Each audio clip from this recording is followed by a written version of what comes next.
우리 한국노예를 사랑하시고 우리 모두에게 은혜를 주셔서 노예가 하나가 돼서 이렇게 화평을 이루게 된 것은 오직 주님의 이 은혜가 아니고는 이해할 수도 없고 그리고 설명할 수도 없습니다. 더욱 감사하는 일은 며칠 전에 우리 서북지역노예협의회 28개 노예 중에서 축구에서 3승을 해서 4등의 영예를 얻었고, 그리고 앞서 언급한 대로 124회기 내에 한북노예 백년사가 발간될 예정일 뿐만 아니라 우리 성기탐방 비전 트립에도 기대를 갖습니다. 저는 오늘 말씀을 통해서 바울사도의 은혜의 고백을 들으면서 한북노예 백년사의 저변에 도도에 흐르는 우리 주님의 은혜 강줄기가 우리의 심령에, 우리 교회 위에, 그리고 우리 한북노에 지속적으로 흘러넘치기를 간절히 소원합니다. 은혜의 사람 바울사도는 오늘 15장 부활에 대해서 쭉 이렇게 말씀을 전하다가 자신도 모르게 주님의 은혜 속에 빠져들어가면서 그 부활의 주제를 놓쳐버리고 자기는 하나님의 은혜밖에 너무나도 부족한 사람이라고 그렇게 고백을 하고 있습니다. 여기 8절의 말씀 보니까 자기가 갑자기 자기를 소개하면서 자기는 맨 나중에 난 사람, 그리고 맨 끝에 나는 꼴찌다, 자기를 이렇게 소개하고 있습니다. 그 다음에 이어서 보면 만삭되지 못하여 난 자, 다리 차지 못해서 난 자, 그리고 정상적으로 태어나지 못한 자, 변칙적으로 태어난 내가 조산자가 아니냐, 그러기에 나는 정말 하나님의 은혜를 받기에 감당치 못할 그런 부정한 종이라고 그렇게 자기를 소개하고 고백하고 있습니다. 사실 여기 맨 나중이라는 단어 혹은 만삭되지 못하여 남자라는 말은 우리가 본능적으로 아주 싫어하는 말.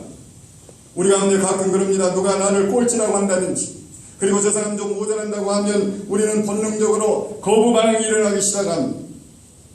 우리는 아담성을 가지고, 그리고 우리의 죄성이 있기에 항상 올라가려고 하고, 그리고 높아지려고 하고, 계속해서 우리는 으뜸되려고 하는 그런 속성이 우리 가운데 있는 것입니다. 그래서 마태복음 20장 20절에도 보니까 거기에 제자들이 아직 믿음이 유아적일 때 누가 으뜸인가? 누가 큰 자냐? 어린아이처럼 그들이 소위 토토리 키대기. 그때 예수님께서 섬기는 자가 큰 자라고 그렇게 말씀하셨습니다. 사실 우리 노예 역사를 보니까 우리도 마찬가지였던 것 같아요. 왜 노예가 분쟁이라고 어려운 일이 있었던가? 우리가 서로 자기가 잘났다. 우리는 얼마나 내 자신이 잘 준비된 사람인가를 다른 사람에게 자꾸 알려요. 그래서 자기 PR 시간에 자기를 어떤지 알리고 부각시키려고 하는 그런 일에 대해서 얼마나 애를 씁니까? 그러나 하나님 나라의 진정한 능력은, 그리고 은혜는 자신의 부족함을, 그리고 연약함을 알고 미련함을 알고 애통하며 가슴을 치는 자에게 그 은혜가 임한 줄로 믿습니다. 9절에 보니까 바울사도는 나는 사도 중에 가장 작은 자다, 그렇게 외치면서 주님의 은혜 앞에 무릎을 꿇고 두 손을 I'm the least of the apostles. 사도 중에서 제일 작은. 우리의 경험은 목사님들끼리도 때로는 동역자들끼리도 나는 당신보다 나았습니다, 나는 너보다 나았습니다, 그런 의식이 우리가 행여라도 사로잡혀 있지 않습니다. 우리의 다툼이나 허영이나 분쟁이 어디에서 나오는 것입니까? 나는 당신보다 낫다는 의식에서 나오는 것이 아닙니까? 그러므로 주님의 은혜는 작은 자에게, 그리고 겸손한 자에게, 낮은 자에게 임한 줄로 믿습니다. 오늘 말씀 10절을 우리가 주목해보면 은혜를 3번씩이나 강조하고 있습니다. 하나님의 은혜는 결코 억제할 수 없는 은혜다, 그리고 불가항력적인 은혜를 고백하면서 나의 나된 것은 하나님의 은혜라고 말합니다. 그렇습니다. 우리가 목사가 되고 장로가 된 것은 거부할 수 없는 강권적인 하나님의 은혜, 그리고 불가항력적인 은혜인 줄로 믿습니다. 저 같은 사람이, 부족한 사람이 목사가 되고 그리고 노예장이 된 것은 하나님의 은혜가 아니면 이해가 안 되고, 그리고 설명할 수가 없습니다. 우리 개혁주의 신학 그리고 칼빈 신학의 근간이 되는 기독교 강론은 단적으로 두 가지를 말해주고 있습니다. 하나는 인간은 전적으로 타락했다. 그런데 하나님은 불가항력적 은혜로 우리를 구원해 주셨다. 인간은 하나님의 은혜를 생각조차 할 수 없게 됐는데 부패하고 버려지고 타락해 되니 무기력한 존재가 됐는데 여기에 도저히 한거할 수 없는, 거절할 수 없는 불가항력적인 하나님의 은혜가 임해서 우리가 구원을 받았다는 것이 개혁주의 신학이요 그리고 사상이요 우리가 성경을 보는 안목이라고 우리가 할 것입니다. 오늘 우리가 함께한 10절의 말씀을 다시 한번 우리가 보니까 바울사도는 나의 나된 것은 하나님의 은혜로 된 것이라고 감격하면서 내게 주신 그의 은혜가 헛되지 아니하기 위하여 내가 모든 사도보다 더 많이 수고를 하였으나 내가 한 것이 아니요 오직 나와 함께 하신 하나님의 은혜라고 고백하고 있습니다. 하나님의 은혜고 하나님의 은혜의 힘으로 그 능력으로 내가 이 사역을 감당했노라. 우리 또한 믿는 것은 나의 나된 것은 하나님의 은혜로 된 것이고 그리고 내가 구원받은 것은 하나님의 은혜라고 고백을 합니다. 그러나 우리가 사역을 하면서 가끔 착각하고 오해할 때가 있는 것 같습니다. 나의 나된 것은 하나님의 은혜라고 고백하면서도 나의 사역에서 얻어지는 그러한 수고 그리고 경험에 이런 것들은 수고의 대가가 아니냐 생각합니다. 그래서 보수라고 생각하는, 율법적으로 생각하는 그런 목회를 종종 할 때가 있습니다. 그러나 우리가 오늘 주목할 말씀은 내가 모든 사도보다 더 많이 수고하였으나 내가 하는 것이 아니요 오직 나와 함께 하시는 하나님의 은혜라는 고백인 것입니다.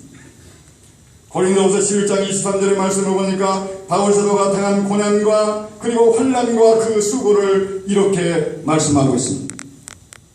그들이 그리스도의 일꾼이냐 정신없는 말을 하거니와 나는 더욱 그러하도다. 내가 수고를 넘치도록 하고 옥에 갇히기도 더 많이 하고 수없이 매도 맞고 여러 번 죽을 뻔하였으니 유대인들에게 40에서 하나가만 매를 5번 맞았으며 3번 태창으로 맞고 1번 돌에서 맞고 3번 파선하고 일주일을 깊은 바다에서 지냈으며 여러 번 여행하며 강의 위험과 강도의 위험과 동족의 위험과 이방의 위험과 신의 위험과 광야의 위험과 바다의 위험과 거짓 형제들의 위협을 당하고 또 수고하고 애쓰고 여러 번 자지 못하고 줄이며 목마르고 여러 번 굶고 춥고 헐벗었노라. 이외의 일은 고사하고 오직 날마다 내 속에 눌리는 일이 있으니 곧 모든 교회를 위하여 염려하는 것이라. 누가 약하면 내가 약해지지 아니하며 누가 실족되면 내가 애타지 아니하느냐.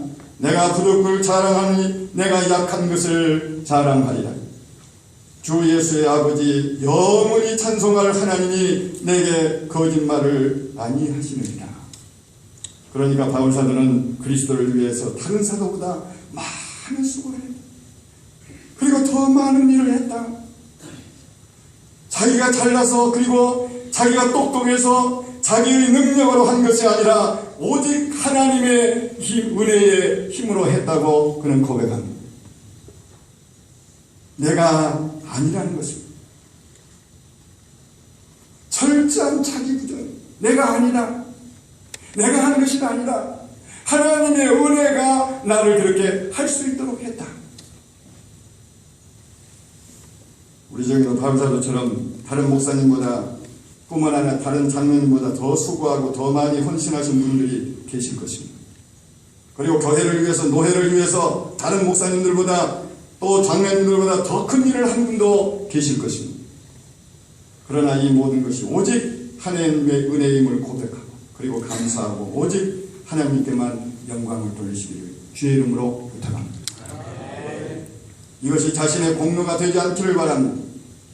자기 대가나 보수가 되지 않고 오직 하나님의 은혜의 열매이기를 바랍니다. 바울사도는 이렇게 은혜 가운데 사역을 할 때 환난을 만나고 그리고 핍박을 만나고 모든 감옥에서 갇히기도 하고 수많은 고생을 했지만 모든 것을 다 은혜로 소화하시고 그는 감옥에 들어가서 하나님을 찬양했습니다. 그리고 거기는 기도했습니다. 그럴 때 하나님의 능력이 나타났고 하나님께 영광을 돌린 줄로 믿습니다. 심지어 자신에게 견디기 힘든 질병에 있어서도 주께 3번 기도를 했더니 주님께서 내 은혜가 내게 족하다. 얼마 전에 제가 만나지 못했던 친구 목사님을 만났어요. 그분은 통합친 목사님이 됐습니다. 저는 합통친 목사님. 그 친구 27년 목회에 연건평 1800평을 이렇게 건축하고 자기 목회 사역을 돌아보면서 하나님의 일은 하나님이 하신다. 그렇게 얘기를 해요. 저는 그 목사님을 잘 아는데 사실 그 친구는 27년 전에 가정집 지하실을 얻어가지고 그 연탄광을 치우고 거기서 연탄소를 수리해가지고 거기서 목회를 시작했어요. 그는 밥 먹기를 굶는 것 같은. 그때 당시에 제가 알기로는 딸들이 둘이 있었는데 큰 딸이 쓰레기통을 뒤져가지고 그때 쭈쭈바라는 게 있어요. 쭈쭈바 껍데기를 그놈을 빨고 다녔. 그러나 그의 수고나 고난이 열심도 모든 것이 다 하나님의 은혜다. 자, 그래서 목사님 너무 고생 많이 했지. 아니야, 하나님이 다 하신 거야. 하나님이 은혜로 이렇게 하신 것이다. 만일 우리의 사역의 결과를 나의 열심이라고, 나의 공로라고, 그리고 수고라고 대가로 여긴다면 언젠간 우리가 원망하게 되고 낙심하고 실망하고 반드시 피곤할 때가 올 것입니다. 내가 이만큼 했는데, 내가 잘나고 내가 똑똑해서 내가 이만큼 했는데, 내가 열심히 했는데 나를 이렇게밖에 해주지 않나. 분명히 그 사람은 실족할 것입니다. 그러므로 내가 살아나고 자기의의가 나타나면 하나님의 은혜는 사라지고 공로주의가 되고 십자가의 원수가 됩니다. 우리 가운데 교회를 크게 하고 그리고 하면서도 지금도 사실 하나님의 은혜가 아니고 자기 힘으로 자기 능력으로 했다. 자기 공로를 내세우면서 십자가의 원수가 되고 은혜가 아니라 당연히 내가 받아야 될 보수가 아니라고 말하는 그런 사람들 있다면 그건 공로주의가 돼요. 공로주의는 하나님의 영광을 가로채고 자신도 모르게 하나님의 자리에 앉아있게 된다는 것입니다. 예수님을 십자가에 못 박아버린 바리새인들처럼 그들은 모이면 다투어요. 기재기하고 내 교회가 크다, 내 교회가 크다, 내가 잘했어, 내가 다 힘써서 했어, 내가 했어, 내가 한 거야. 결국에는 분쟁이 일어나고 말 것입니다. 저는 총회에 가서 주변에 많은 대형버스들이 와 있어요. 다 큰 교회들이. 많은 것을 깨달았습니다. 하나님의 교회가 몇만 명씩 모이는 교회들이 왜 저렇게 나눠지고 쪼개지고 있어? 왜 저렇게 다툼이 일어날까? 오늘 바울은 31절에 이렇게 말합니다. 나는 날마다 죽노라. I die every day. 나는 매일 죽어. 내가 살면 안 돼. 그리고 그는 나아가서 갈라디아 2장 20절에 보면 그는 이렇게 고백합니다. 내가 그리스도와 함께 십자가에 못 박혔으니 그런즉 이제는 내가 산 것이 아니요 오직 내 안에 그리스도께서 사시는 것이. 이제 내가 육체 가운데 사는 것은 나를 사랑하사 나를 위하여 자기를 버리신 하나님의 아들을 믿는 믿음에서 사는 것이다. 할렐루야. 내가 지금 살고 있는 것은 하나님의 은혜 안에서 살고 있다. 사역은 왜입니까? 목회하는 것은 왜예요?